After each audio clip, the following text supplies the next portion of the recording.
Hello, beautiful beings. Ancients, can you please help me keep this very short? I am hungry. So, the shift that I said I was going to have, I was going to be back on here probably sobbing because of the shift of perspective I have had around not wanting to have any fat on my stomach. It's called body dysmorphia. I don't have anorexia anymore. So, that's what we're going to call it now. The body dysmorphia is shutting off completely today. I'm leaving it behind in the Lionsgate portal.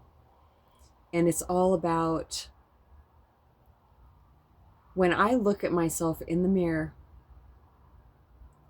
and I am critiquing my stomach, when I'm just looking at my stomach, that is coming from my personal identity, from the old thinking.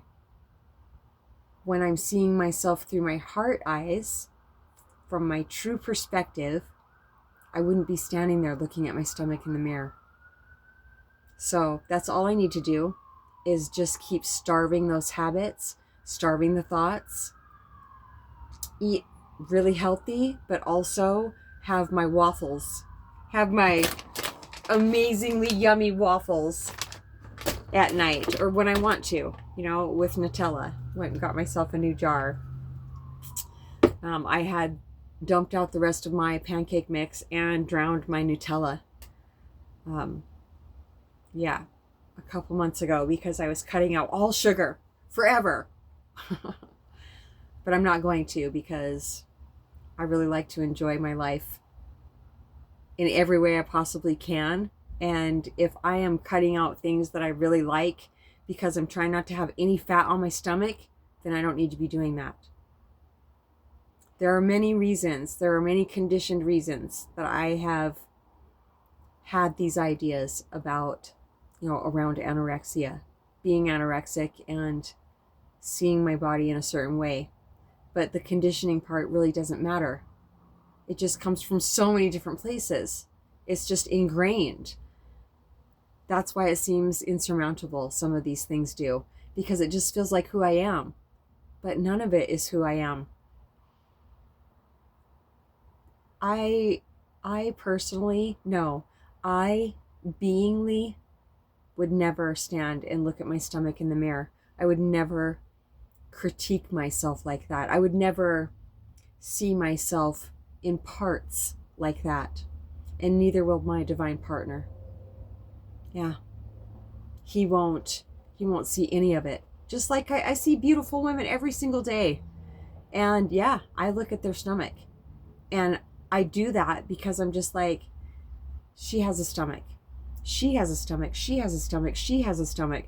I don't see women that don't have stomachs. You know what I mean? Like fat on their stomachs. A little roll. I just don't see it. To much younger than me, to much older than me, same age as me, it just seems like a real normal thing.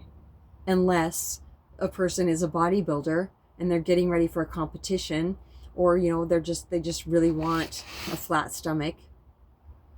But for me, it's just not.